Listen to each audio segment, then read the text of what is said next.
Hey guys, it's Michelle and I am back with another type 1 diabetes lifestyle video for you guys. Today I am revealing my top 5 mistakes that I have made over the past 16 years of living with type 1 diabetes.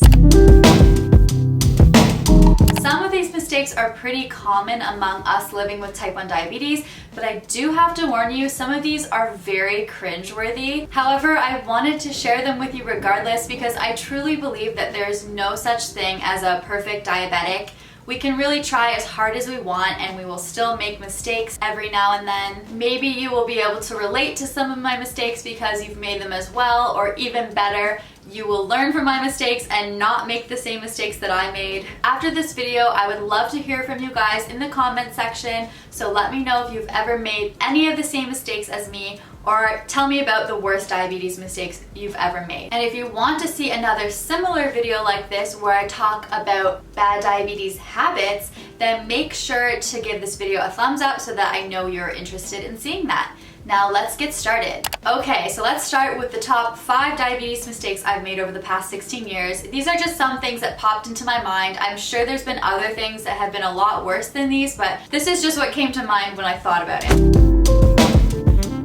So number 1, we will start off with not priming my cannula on my new pump site. So just to give a bit of background, a cannula is the tube that goes into your skin with your pump site, and when you put it in, it's initially just filled with air. So you have to prime it or fill it with insulin. If you don't do this, then you aren't getting insulin for the first while when you start a new pump site, and this causes high blood sugar. So it's important to prime your cannula. So I always used the Silhouette infusion set from Medtronic for years and years.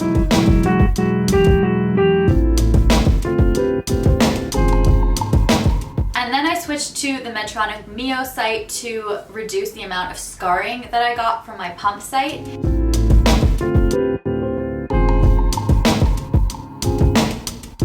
When I primed my Silhouette site, I used to use 0.7 units. However, when I switched to the Mio site, for some reason, I thought that there was no need to prime the cannula at all.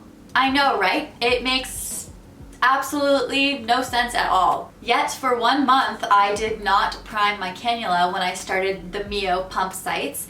And luckily, I had an amazing diabetes education team at the time. They caught this mistake at my appointment. They were like, you're not priming your pump site. Do you know you have to do this? And I was like, oh, I do? Anyways, so I started priming my cannula and all was well, but I was noticing that my blood sugar was going high after doing my pump site. I don't know why I didn't make that connection, but hey, it's a mistake. The second mistake I made as someone living with type 1 diabetes was not pre-bolusing. And to give some background for this, pre-bolusing is when you administer your insulin a certain amount of time before you eat to prevent blood sugar spikes after eating. This kind of allows the insulin to start working in your body before you eat. And it's really important to do this to avoid spikes, and it's really good for blood sugar management.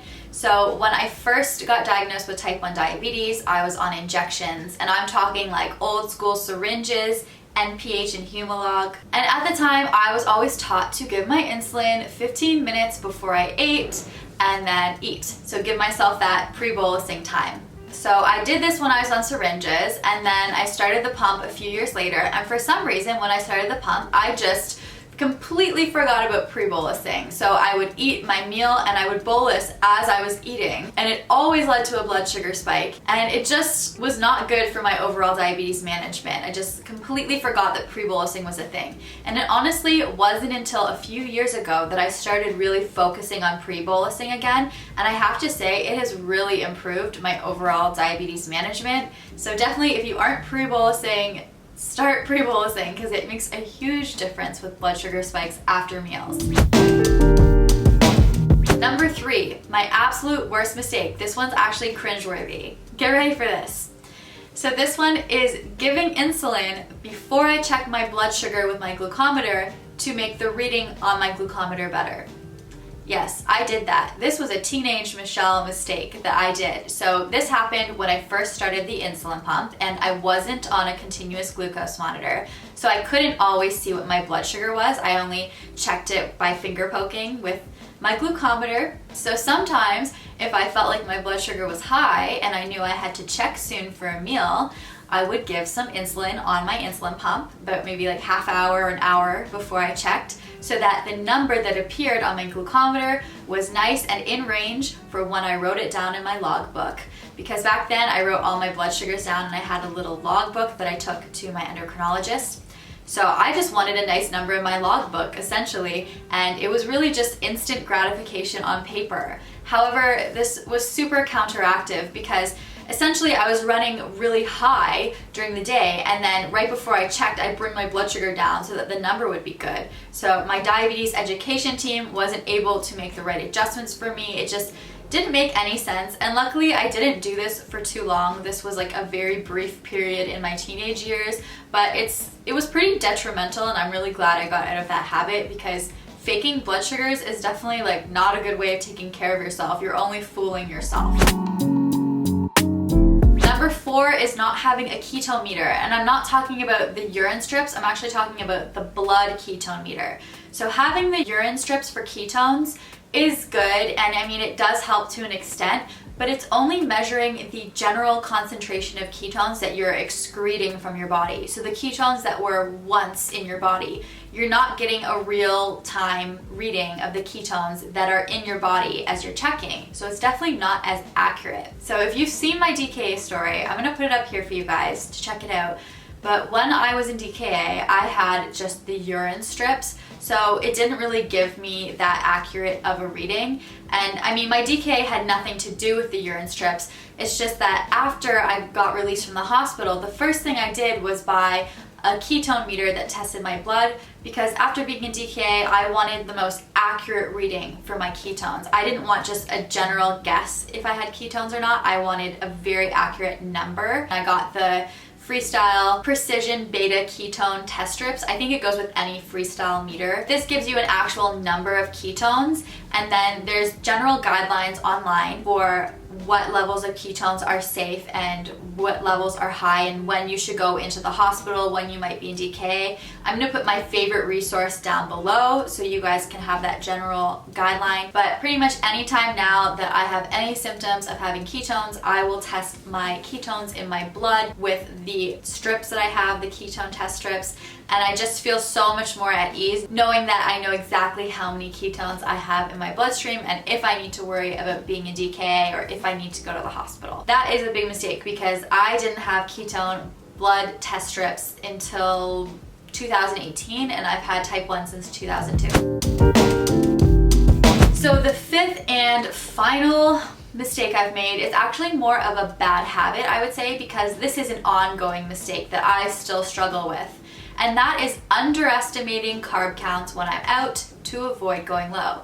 You can ask any of my friends with type 1 diabetes that I hang out with that I am notorious for this. People kind of laugh about this because I underestimate carb counts a lot.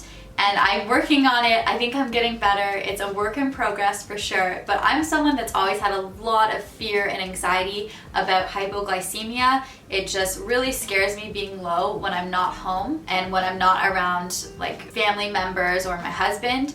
So I tend to really underestimate carbs. So for example, if I'm out with a friend, like my friend Natalie, who also has type 1 diabetes, if we both have the same cupcake, she'll look at the cupcake and she'll see, wow, this cupcake has a lot of sugar in it. This is probably about 40 grams of carbs. Therefore, I need to give myself insulin for 40 grams of carbs.